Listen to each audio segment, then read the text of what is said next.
Some waited out here for 4 hours, hoping to hear something from this man, Earl Morris, a former lieutenant governor who's now chairman of Carolina Investors. He's from Pickens County. These are his people, and they're angry. Nobody's lost anything. It will be under what's called a conservator. Their assets that we have. According to the Attorney General's office, Morris is correct. A judge will appoint a conservator or guardian to figure out how to get these people their money back. But Faye Wolf doesn't expect to get 100%. I really don't.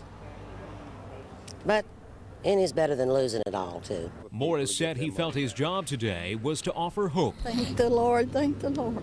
But you really can't offer hope, can you? Because you've just told them that they can't get their money out and you don't know how the company is going to cover it. Well, that's in the hand of a lawyer and a judge. So in other words, what hope can you offer? We believe will come out. Nobody's going to lose money. How do you know, though? Well, I don't know anything. So they must take him at his word, which is what persuaded them to put money in Carolina Investors in the first place. Matthew Norton, News Channel 7.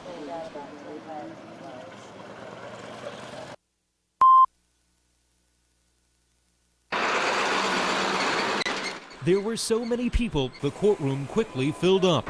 A line of bodies snaked from the second floor down to the steps outside. Wayne Holt drove an hour to get here. And then we couldn't get in or hear anything because the place was just completely packed with all the folks you see here. Unable to vent their anger about Carolina Investors to the court, many shared it with us. Angela Ippolito's voice choked, telling how she invested just 30 days before it went under. And I put in there my 401k, my inheritance, the sale of my house in New Jersey, everything I owned. Thank God I had a tiny little piece over here that's sustaining me. Some have compared what happened here to the market crash of 1929. Angela says to her, it feels like 9/11 all over again. They should have said something before this. They knew what they were doing. They knew what they were doing, these people. Saddest of all, they came here for answers and hope, but couldn't even get in. Some may not come back. Unless it be some different arrangement made, because I don't want to drive back over here and don't get no further than the hallway. He wants to go through the halls of justice, not just stand there. Is that it? Is that the letter that they sent? Can I get a shot of that?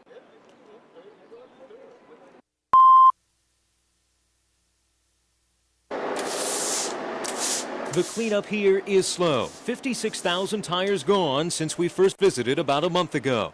At that time, Mike Campbell was in charge. He's been forced out of the company, and the new managers admit that this is a disgrace. They're wanting us to get out, more than we're taking in, which was not done in the past. You can't bring tires in here, dump them, and then get out half that many that week. It's a job made harder because the shredder doesn't operate at full speed anymore. It hasn't been kept up to date.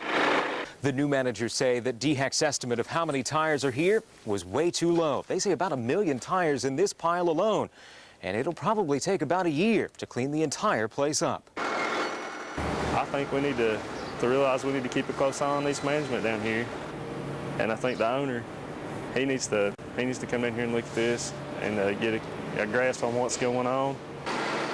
The owner lives in North Carolina. Tipton and DHEC say he had no idea how much he owned. Matthew Norton, News Channel 7, Greer.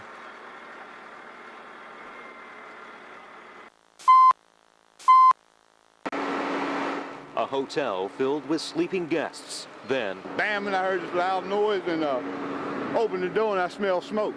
They told me to get ready, come on out of there as quick as possible. So. He was on the 4th floor. The fire was on the 3rd. Death was making a wake-up call, and people were desperate to escape. A lot of black smoke pouring out of the roof and even out of the back windows. They were crashing out windows and kind of jumping off the 2nd story. Someone even tied sheets together to make a rope. Those who didn't make it out were found in the hallway. I don't want to talk about it, man. Are you all right? No, ain't I? My own boy up in there. A couple's nice weekend away has now become a nightmare they will never forget. At 4:11, the alarm started going off, and we thought it was kids had pulled the fire alarm. smelled a little smoke, but nothing. It didn't see anything, and called front desk and said it was on fire, and we came out, and definitely some fire going. But what caused it so far, authorities aren't saying.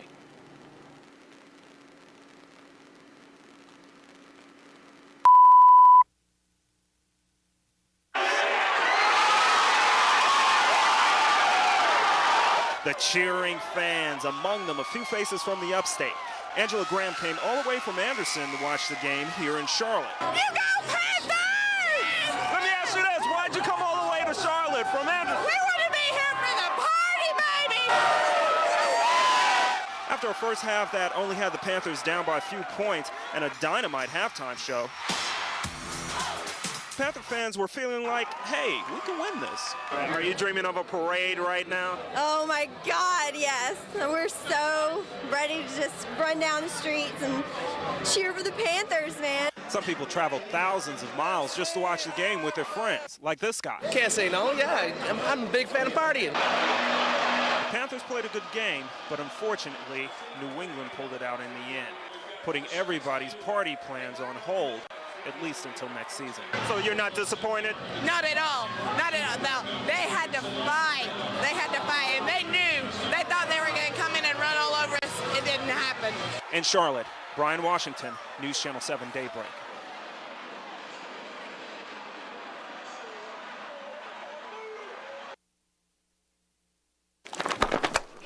Say hello to Norman the Hound, but he's no ordinary hound dog. He's very, very special. He's won $615,000, according to this letter from Euromillions Loteria International. We thought it was hilarious. We thought it was really funny. Phyllis Crocker pulled a letter out of her mailbox that was addressed to her dog Norman, and in it was this page that says that her dogs won $615,000 in a Spanish lottery. Norman's owners, the Crockers, are listed in the phone book as Norman Hound to protect their privacy and believe that's where the lottery got his name. But in order to collect his prize, Norman has asked for some personal information. It asks for all of your banking information. And Norman would have to pay to collect his prize. The Better Business Bureau says those are the hallmarks of illegal foreign lotteries that have ripped some people off. Typically what happens is you believe you've won, you give them your information, and then they wipe your bank account out. We didn't want that to happen to Norman, so we called the lottery ourselves. Well, I'm not looking to claim my money. I'm wondering why you chose a dog to win the lottery. The person who answered the phone in Spain kept insisting that the lottery is legal and to call another number when they're open tomorrow, which we will. Meanwhile, the Crockers have decided not to cash in on Norman's prize. They know every dog has his day, but this one is probably not Norman's. In Greer, Heather Sullivan, News Channel 7.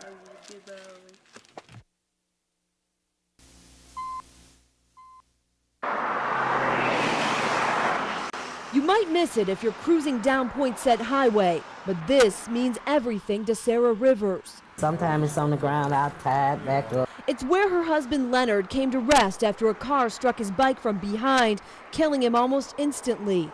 I'm used to still waiting almost a year for the phone call to come and say, are you all right? How the baby doing? Sarah says a husband any woman would dream of, and a loving father to his 3 kids, especially his daughter Diamond. After having 2 boys like me and my brother, that was his heart right there. Every day, she's like, if only we could find out who did it, Mommy, I might be all right. Avid rider Courtney Shives. There's a lot of people that just don't respect cyclists. Isn't surprised by what happened to Rivers. All total, I've been hit 3 times by cars now. Yo. But he's still riding, even though the first hit 12 years ago took away part of his competitive edge. Well, according to the trauma doctors at the hospital, I had about a 1 in 10 chance of living.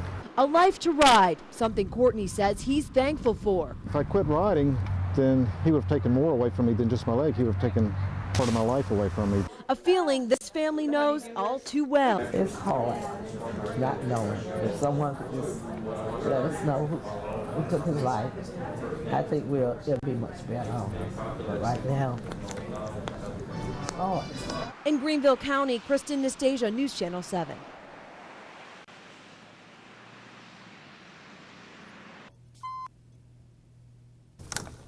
Okay. Rogerstown Road is a fairly popular one. Whether they're named after people. Here's your example right here, Billy Road.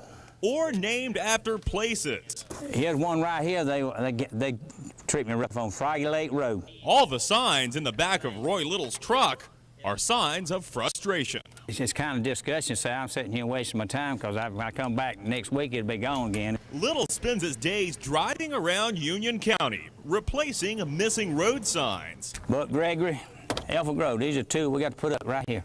Thanks to thieves who have snagged more than 60 markers this month alone. Would you say that this creates a nightmare for you? Yes, it does. And it's a pain for taxpayers. Each sign cost about $20, plus 15 if the pole is stolen like it was here. It all adds up to big dollar signs. Last year we spent about $5,000 on materials alone. And then there's the safety factor. Imagine if an ambulance were coming down this road looking for this road, but they missed their turn because someone stole the sign. One missed turn in this situation could cost someone their life. Emergency services throughout the county, police, fire, and EMS depend on these signs for directions. That's why Roy Little has to stay on the job. And then we'll turn around and put this sign in the cap. Even if it seems he's always a mile or two behind the sign snatchers. Okay, she's ready for the next man to come along. In Union County, Chris Cato, News Channel 7.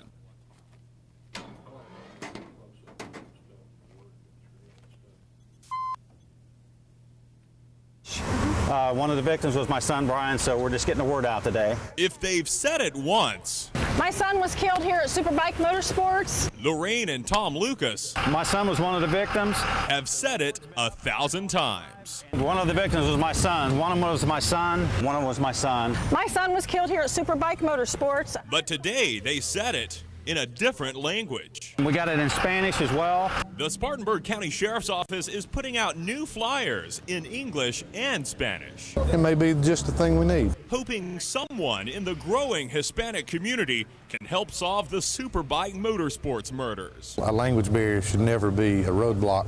There's something else different about these flyers, something that speaks in a language everyone can understand. A $125,000 reward for the arrest of the killer. Money makes people talk. We have a $125,000 reward. This is the first time the new reward has appeared on a poster, and it seems to be a big hit in both languages. 4 people were killed. Your husband's name? Your husband's name? Yes, name. Everything's right here in Spanish. How much you say it'd be? 125,000. Big bucks. No matter which language you speak, for the Lucases, it translates to hope. This will be solved. In Chesney, Chris Cato, News Channel 7.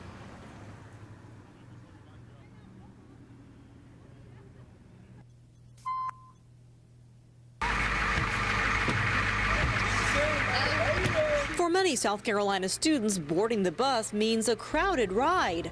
I've been out here numerous times and I've seen how crowded the bus is. Tammy Gale sees it, her children experience it. 3 to a seat, sometimes 4.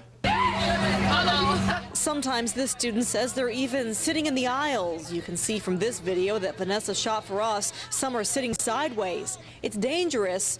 Those responsible for funding the system know it. If they're sitting in the aisle and the school bus slams on brakes, then you've got a child, maybe a small child, maybe a large child, but nonetheless a child who becomes a projectile. Spartanburg District 1 struggles, but they keep from getting overcrowded. They know it's a problem. It's completely on the state legislature to fund our whole transportation program. They're the ones who can allocate money to buy buses. Let me count them right quick. We caught up with the State Department of Education counting kids at Hillcrest High School in Simpsonville. 36. Thank you. They're searching for crowded buses like this one with 45 high school students on a 60-passenger bus. That's a little crowded with high schoolers. District and state officials say they simply need more buses.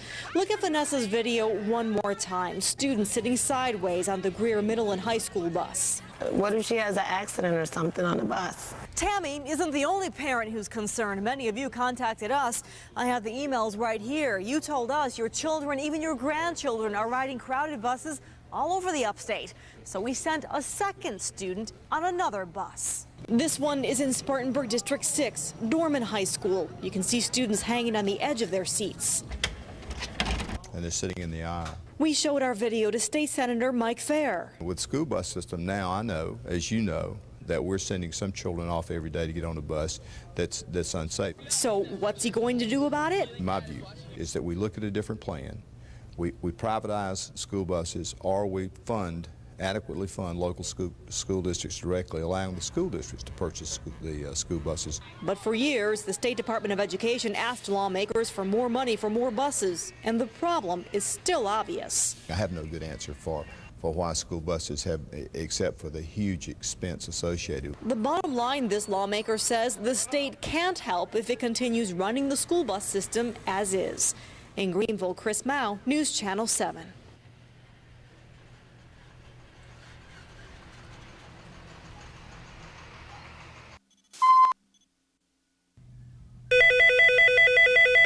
It started on Saturday.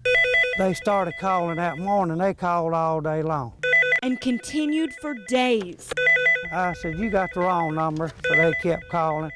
Danny Cobb's phone wouldn't stop ringing. So I just tell them that you about the 35th person's called. And every person on the other end asked the same question. Circus, I said, I didn't know there was having a circus around here. Turns out an ad running all weekend for the circus had a mistake. It all came down to just one number. You see, Danny's digits are 1150, but to reach the ticket office, that's 1550. So instead of reaching the greatest show on earth, callers reached this Spartanburg County brick mason. Oh, Lord have mercy. So if you're trying to get to the big top, don't call Danny.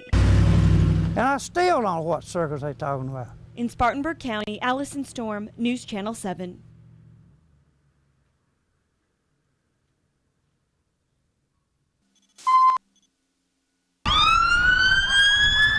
You don't have to see the crash to know the impact here will be about more than who is driving the car. Where are you coming from tonight? After prom party? Where was that at?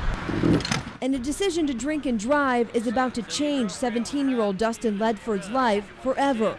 His girlfriend was ejected from the truck and he plowed into one of his Hillcrest High teachers. Both are in bad shape. Things are about to get worse. The teacher who was collided against ended up being transported in a helicopter and died. Yeah, the routes remain silent. Anything said can will be used against you in court of law. A sobriety test like most 17-year-olds, Ledford never thought any of this could happen to him. Now, staring into the face of law enforcement, a sobering thought. It really hits home whenever you think about that could be the rest of your life. And you're under arrest for felony DUI. I'm only 17, and 17 plus 30, I'll be 47 by the time I get out. The exact lesson why all of this was staged for Hillcrest, because let's face it. Shows me how real stuff like this is. It can happen to anybody at any time. Most teenagers don't think about what can happen after the good time is over. Everybody should take this into consideration over the weekend. In Simpsonville, Kristen Anastasia, News Channel 7.